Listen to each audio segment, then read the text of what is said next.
We're back. Yeah. Episode 2. Heck yeah. We got a lot to catch up on. A lot's happened.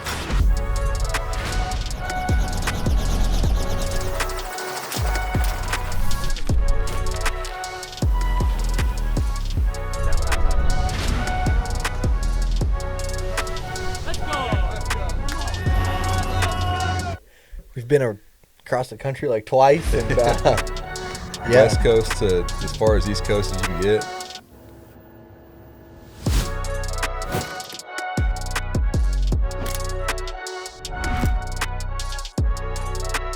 Started all off with the SFC Media Days.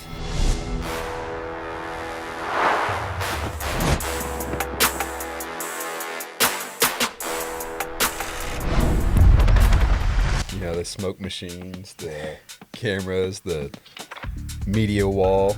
I think it kind of felt a little foreign to some of us, for sure. Yeah. Definitely wasn't the open ocean for the boys, but... No. But it was cool. I mean, the SFC, they rolled out freaking red carpet for everybody. The long hours, when the season's over, we pick up in Cabo and, we fish the Bisbee tournaments, and we've got about 40-something days of charters that we do back-to-back until the day before Christmas. It was pretty cool. I mean, they're going all in on this. The way I understand the SFC is they started, I think this is their 5th year, and it was kind of an opportunity to grow the sport fishing industry. But, there's all these legacy tournaments throughout the Gulf and throughout the East Coast and all over, really, that have been around for forever. So if you think of the SFC as kind of like the NBA or the NFL or the MLB for sport fishing, they've got 2 divisions. They've got a Gulf division and an Atlantic division. Some people might see our content and stuff, and they see, oh, it's the boat Magnifico, but then you see this, who are the Third Coast Renegades? So the Magnifico boat is fishing for the Third Coast Renegades. And the top 2 teams in the Gulf and the top 2 teams in the Atlantic at the end of the season go to a playoff in Cabo. And it's a very conservation-minded league. So there's no kill pots, there's no kill fish, it's all point system. So this format really helps these sport fishing teams get involved in this league and generate revenue, generate sponsorship. You're on ESPN, and there's, pretty significant payouts for each one of these tournaments. So that's how I would kind of just off the cuff describe the SFC. And then after that, we flew out to Houston, and we had our season kickoff party at Bayou City Anglers. Next day, we went out, jumped in a helicopter. I'd never done that before. That was pretty wild. Me neither. Yeah. All right, we're going to check the box real quick.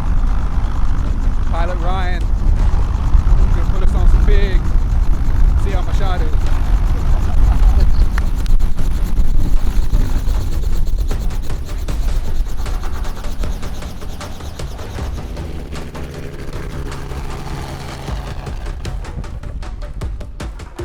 That was so cool. Yeah. Like when you and I were up, that one time we sunk into the river, eye level with the bank, and I remember looking over, oh my gosh, is this, you can do this? That's Yeah. cool. So that was, I could see how you could get hooked in that, but Easy. yeah. I think we had the helicopter for 4 hours or 5 hours, and I think we killed 100 or so hogs. It was Yeah. pretty impressive. Pretty efficient. Yeah. Conservation he- at yeah. its heart. It's conservation. at its He's heart. doing those farmers a solid by eliminating hogs in masses. Mm-hmm. He had the ARs, all had silencers. He had clips just stacked by your feet. It was a lot of fun. Like I said, I'd never done that before, and it was quite the experience. Yeah. Shoot, then we flew home. That was kind of our first speed trip to kind of launch that season, and then when the boat got off the ship, we had ourselves a little surprise. Yes. Man, those are never easy phone calls to get. You can feel it through the phone in Drake's voice.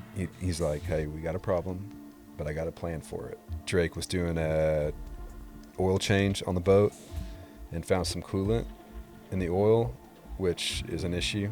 Yeah. And come to find out, they found a crack in the block on the starboard engine. And this is a matter of weeks before the season started. Yeah. Super tight. But true to Drake and Sparky's form, like true professionals, they handled that rebuild. They identified the issue, came up with a plan. Lesser men would just take that in the teeth and, miss the first tournament. Drake coordinated everything that needed to be coordinated, spent the time, took the long hours, the sleepless nights, got a plan together, and executed it flawlessly, and got us ready for that first tournament in Key West. I remember I talked to Sparky on the phone at one point. He's like, I just got done like scrubbing engine parts. Like they're just there every day, just cleaning, prepping, rebuilding, helping where they could.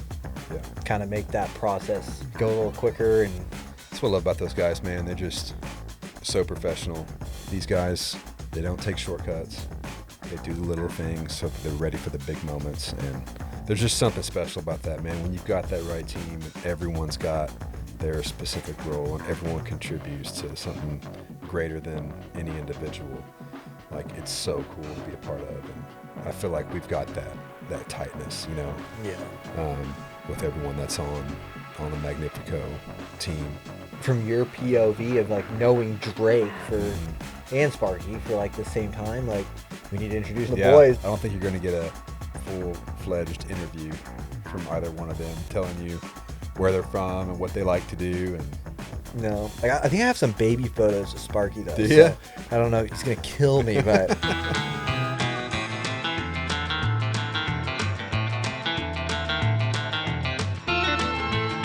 well, Drake, incredible captain, just a stand-up guy, man. He's honest, hardworking. He grew up in Port Aransas, on the docks, working head boats. They did several years in Costa Rica. They did the Canaries. They were in Madeira for a while. So he got a well-rounded, experience in bluefin tuna fishery, big blue marlin. You meet people sometimes and you can just tell, like, Nice, dude. if you're going to get along with this person or not, And I just got a good gut feeling about Drake. I just can't imagine another captain at the helm. Drake's the guy. He's got such a calm demeanor about him. He's calm under pressure. He's just a solid guy. Incredible outdoorsman, hard worker, and he runs a tight ship. He's earned the respect of the crew. He's earned the respect of me. And then Sparky, hell of a guy, just a great character. He's hilarious, great attitude. He's always got a joke. He's got a story. One of the things that impresses me the most about Sparky is like his level of anticipation is unmatched. Like in the heat of the moment, the comfort that he has amongst the chaos is just like unmatched. But yeah, Sparky's always everyone's favorite. he's always ready to go. Yeah. It's a cool team. It's a cool thing to be a part of that's greater than any one person individually. And, they care about the process. They care about the little things. So, dude, I'm glad you're part of the team. Your work behind the camera is insane.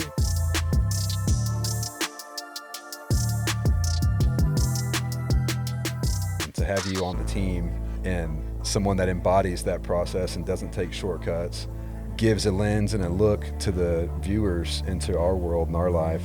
I think it's rad, dude. I'm stoked you're on the team. I'm grateful for the opportunity and fired up to be here. And I love the camera. I love operating a camera. Yeah. I think I always will. Yeah. But I love seeing fish and I love seeing animals like either like harvested or just the pursuit of wild animals. It's Yeah. like definitely like my passion.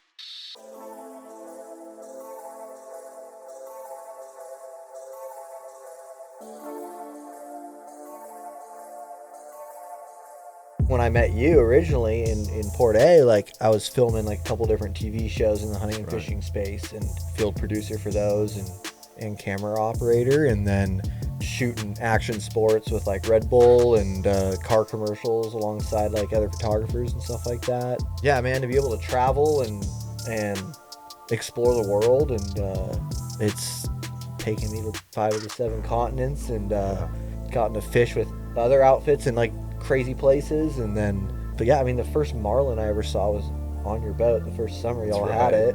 And then first time I shot underwater like with a marlin, like first marlin I personally caught was on your boat in Cabo. And then you and I became friends, and our friendship grew, and then you dreamed up this, and here we are.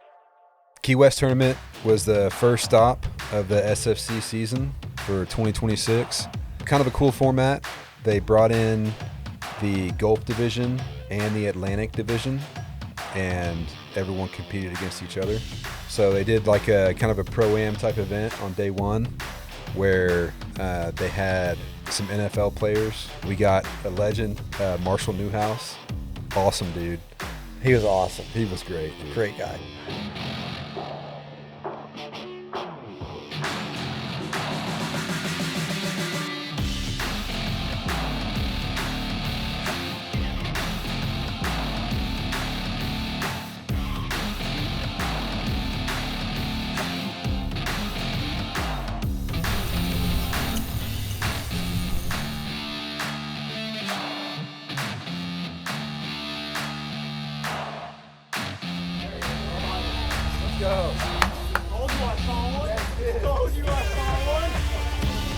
He had a good day.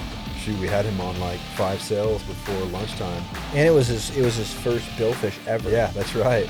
Early in the morning, 8:45, Third Coast Renegades, one of our top teams, the team that finished second in the Zane Grade Championship playoffs, looked like they were hooked up. And could this be our first billfish of the tournament? Not a meat fish, but a billfish. Come on now. Darren, there's a leader at 75 points. A sailfish. Former offensive tackle from Dallas. Loving it. Hey, you're in Key West, you're going to see a lot of sails, but catching them, that's another story. We already got one on the board. Great job by the Renegades, and a great job by Marshall. Nice, dude. Number 2, man. Good job, bro. Man, it was incredible. Hooked it up way out there about 120 feet, and it started going left to right. I'm trying to get my balance, but slowly reeled it in. I'm a little rusty, trying not to fall overboard, but it's a beautiful fish. It fought really well, and man, I'm excited. That's my first sailfish ever, so I'll take it. What a catch. What a way to kick off the catch. Third Coast Renegades in the lead with their lead angler, Marshall Newhouse. We'll have more right after this.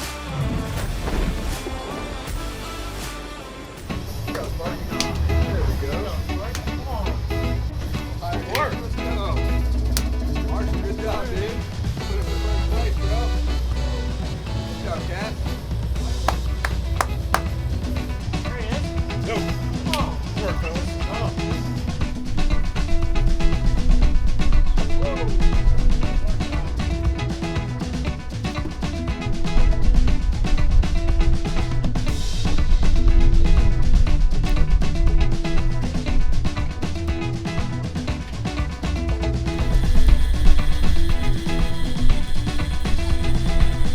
There's a sailfish right here. Where? I just saw him ground out. Yeah, I thought I saw him. You're right on. I can't on my bait. You have to come to your right? Yeah, no, you're good on my right.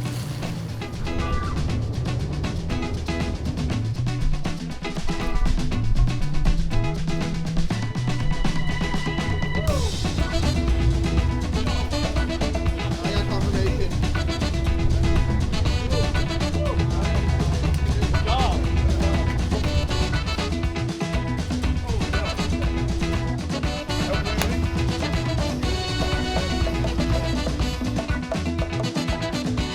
Solid day.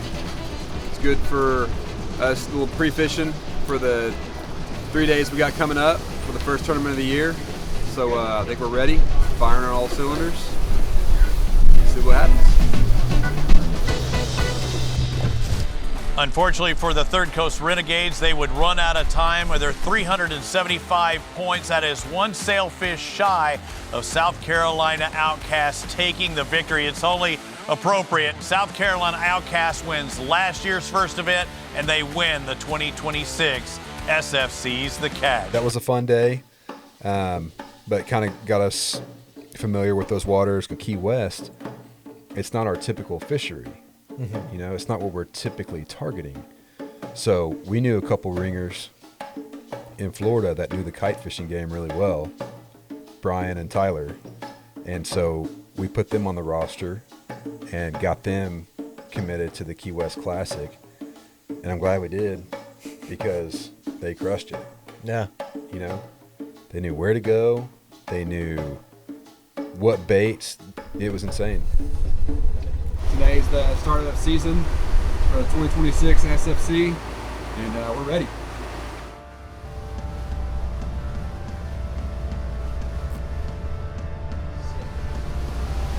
Let's go, guys. Now's when everybody gets on the plane. Come on. Right now.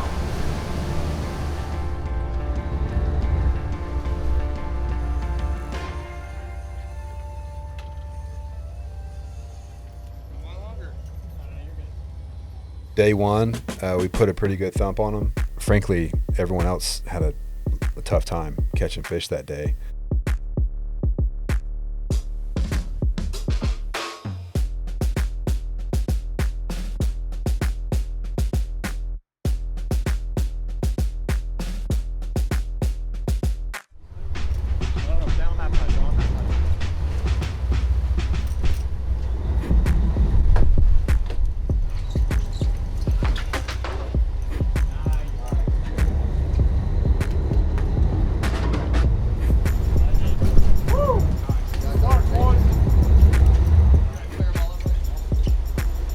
On the board. First fish of the season. Key West Classic. Let's go, baby.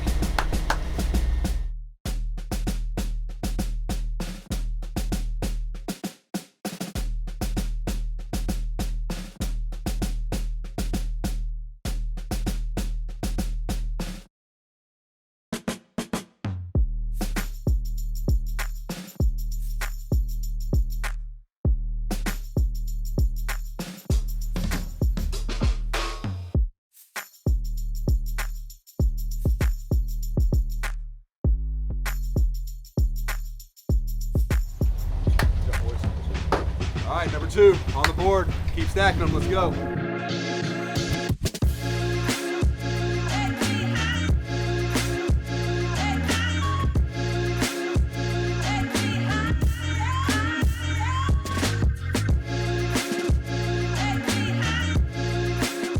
All right, little redemption.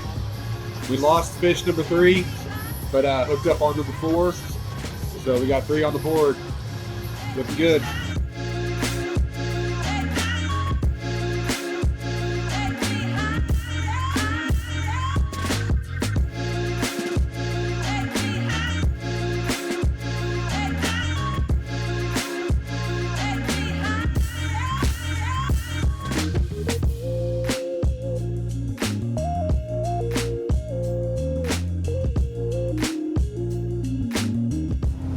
All right, fish number 4. Got to stay on them. Wind's dying down a little bit. Water clarity's a little different, but we're just picking away at them. Moving and picking, moving and picking. Bobbing and weaving.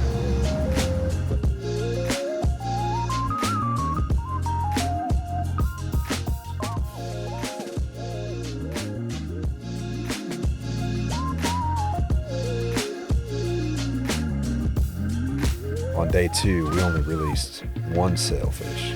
It was slow. Yeah. What are you doing, Sparky? Making cinnamon rolls, bacon, eggs.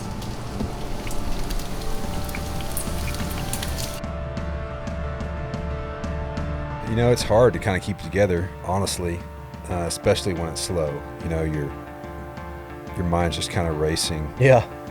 Yeah, it's going to eat at you all day sitting there in the mezzanine. You know, you can't control the weather. You can't control if those fish are hungry or not. I know what we're capable of. And, really it's sticking to that process. It's doing all the little things right. So when those big moments come, we're ready. Drake says a clean boat raises fish. I believe that 100%. Everyone understands that everyone's got to pull their weight in order to perform at the highest level.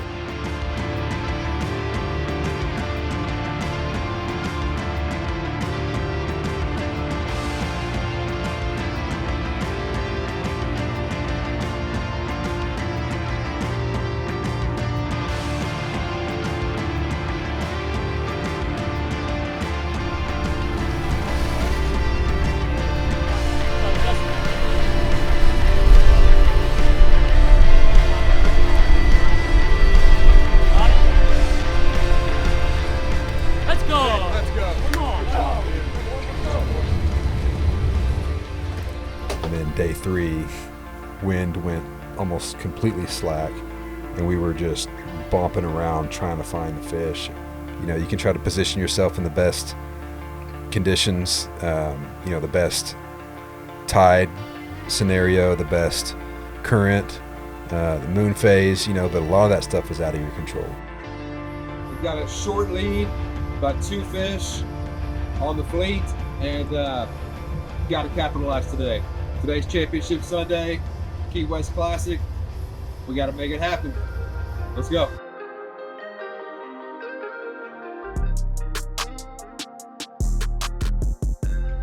Man, it's been a tough day. Saw a free jumper, tracked it down, got smoked by probably like 200 or 300 pound bluefin. Caught some blackfin, got cut off by what we thought were some wahoos, but target species just has not shown up today. Stomachs in knots, man. It's a grind. We're right in the major feeding period right now, so we're really hoping it lights up, but the lead we got is so thin.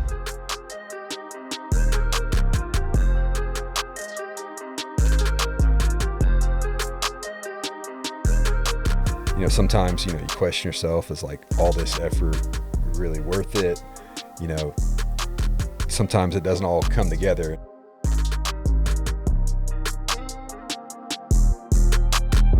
I'm not a superstitious guy. I don't really believe in luck. I think you can define luck as when preparation meets opportunity. Having a good attitude, focusing on the things that you can control, and not worrying about the things that you can't control, I think is the only way to really approach those things. Otherwise, you're going to be a miserable person. So we were watching the clock, watching the app, making sure no one was catching us, and nobody did. So we ended up in first place. Got the first place trophy for the Gulf Division.